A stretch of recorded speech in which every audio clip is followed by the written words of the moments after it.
avait noté une première question sur la souveraineté des données, vous en avez parlé. Comment vous souhaitez, vous pouvez intégrer cette problématique-là au sein de la plateforme?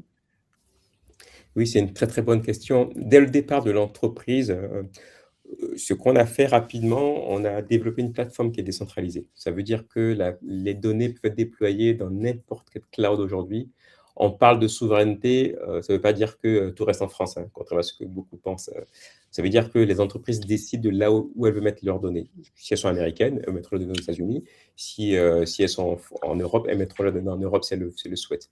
Ça veut dire qu'on peut déployer Constellab sur n'importe quel cloud. Ça peut être OVH Cloud en Europe, ça peut être Outscale de Dassault Systèmes, Azure, Google Cloud. On peut aussi la déployer aussi en local dans les entreprises. Nous avons des clients qui ont la plateforme chez eux en local, comme Transcure par exemple, et on n'a même pas accès aux données, même pas la plateforme de l'extérieur, excusez-moi. Donc ça veut dire que la plateforme est déployée en interne sur les données dans l'infrastructure interne de l'entreprise en vase clos. Et quand on déploie ces outils d'IA, ça peut se faire sur des IA qui sont complètement souveraines, qui sont en vase clos. Et on pense aussi demain plus tard aux hôpitaux qui ont les données en local, où là, il y a un vrai enjeu d'avoir des outils qui sont décentralisés. Mais de plus en plus, les entreprises vont aller sur des infras qui sont dites hybrides, une partie en cloud, une partie en local. Et donc, il faut pour ça des technologies qui puissent le faire. Et c'est comme ça qu'on a abordé le sujet. Hormis l'aspect gouvernance de la plateforme sur lesquels j'ai déjà communiqué. Donc, quel quick win une CRO peut-elle attendre dans les 30 à 90 premiers jours post-déploiement de Guillaume? Ah oui, c'est très simple. Dans ce qu'on appelle Transcube, dans les 30 à 90 jours, on fait un diagnostic rapidement d'évaluation. On a une approche qui est très pragmatique, parce que ce n'est pas de faire des plans sur la comète, c'est de dire c'est quoi le besoin le plus urgent. On fait une roadmap et on choisit les outils qu'il faut soit déployer tout de suite ou qu'il faut customiser, adapter. Et généralement, même en un mois, on va dire, dès le premier jour, l'entreprise commence à travailler, en fait. C'est important. Et au bout de 2 mois, 3 mois, l'entreprise a déjà les outils dont elle a besoin pour pouvoir travailler. Et puis, on va un peu plus loin dans l'accompagnement. Voilà, si elle veut recruter des data scientists, elle peut le faire pour être plus autonome. Voilà, elle peut s'appuyer sur d'autres partenaires de l'écosystème, Cropulse pour pouvoir se digitaliser encore plus. Donc, c'est vraiment quelque chose de très, très pragmatique au sens où, comme je dis, la donnée, ce n'est pas simplement déployer un LIMS ou un ELN en interne, parce que la donnée, elle est stockée, mais elle n'est pas valorisée, en fait.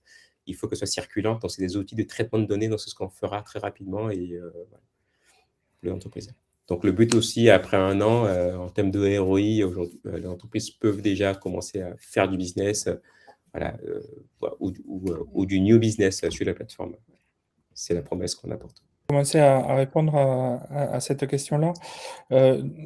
Donc juste en introduction pour cette réponse, nous, on a construit avec Adama ce module de gestion de projet comme je l'ai décrit tout à l'heure.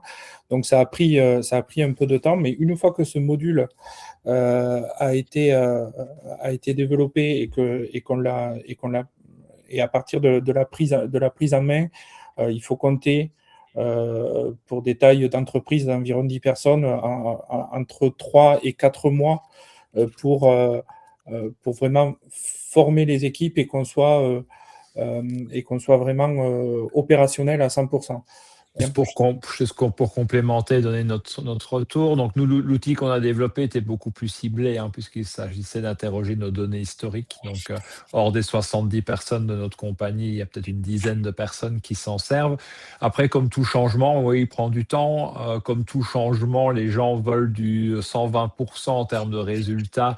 Et on parlait justement de quick win. Et moi, c'est ce qui m'a plu dans le projet d'Adama, c'est qu'Adama est très pragmatique et a réussi à travailler sur des quick wins et aussi pour des budget serré finalement. Et donc voilà, nous c'est toujours en cours de voie d'acquisition. C'est vrai que les gens ont tendance à rester avec leurs anciennes habitudes, même si elles n'étaient pas parfaites, et plutôt voir les défauts sur les nouvelles méthodes qu'on leur apporte. Donc il y a un accompagnement managérial continu aussi pour les faire acquérir les nouveaux outils, mais je pense que c'est pas plus sur une plateforme de ce type-là que sur une nouvelle machine ou une nouvelle technique dans un laboratoire. Donc, une deuxième question d'Anne. Alors, je vais lire la question peut-être pour ceux qui ne lisent pas. Adama, pourrais-tu développer un peu plus la partie cahier de Labo Digital? Existe-t-il une fonction de double signature pour loquer les projets avec 2 valideurs? Oui, un très bon point. Aujourd'hui, ce qu'on a, c'est une fonction de locking de rapports qu'on a écrits quand ils sont validés, quand ils sont synchronisés avec l'espace collaboratif, on peut les modifier. Ce point de double validateur a été émis pas que par toi, par un autre client. Donc, c'est des choses qu'on va apporter effectivement et qu'on doit apporter en fait en termes de verrouillage.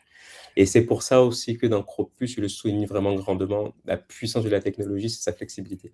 C'est vraiment, il faut le voir un peu comme une pièce de Lego, hein, sur lesquelles on pourra mettre des modules au fur et à mesure, donc sans devoir réinventer la roue.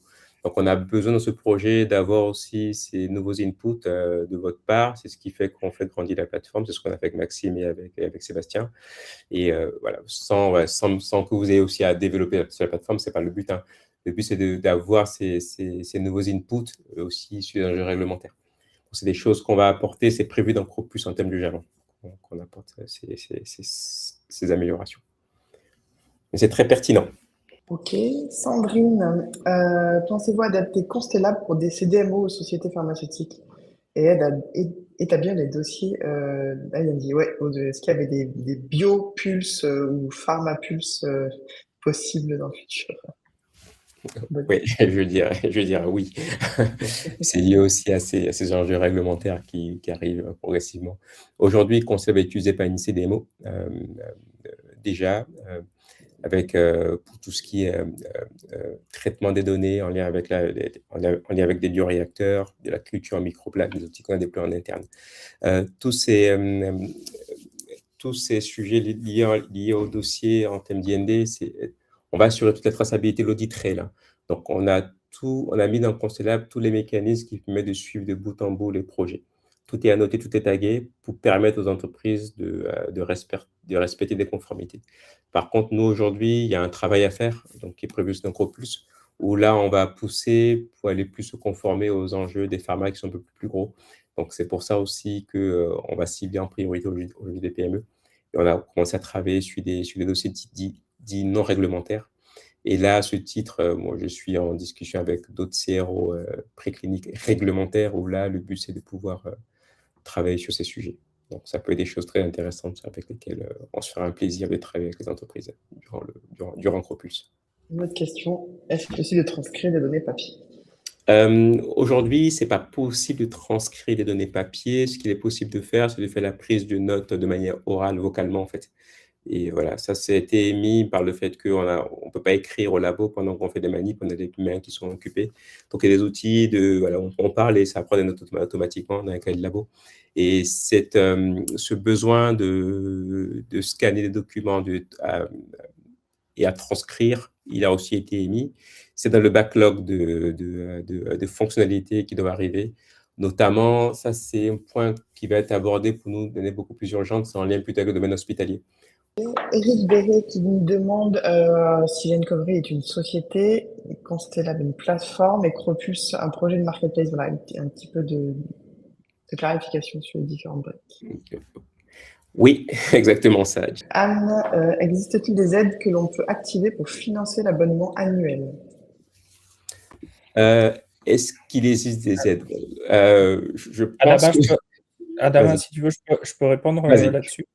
Alors, je ne peux pas répondre pour toutes les régions, mais en tout cas, il y a une entité qui dépend de ADOC, donc de la région Occitanie, qui s'appelle CyberHawk, donc qui aide à la digitalisation des entreprises et qui permet de financer ce type d'abonnement. Il y a aussi des possibilités de financement avec c'est l'ANSSI. Donc, il a aussi proposé, alors là, c'est un dispositif qui est national, mais il est un peu plus compétitif pour pouvoir financer ce type d'abonnement. Et merci Maxime. Et aussi pour compléter, on avait pu échanger parce qu'il y avait aussi la question de la mensualisation de l'accès.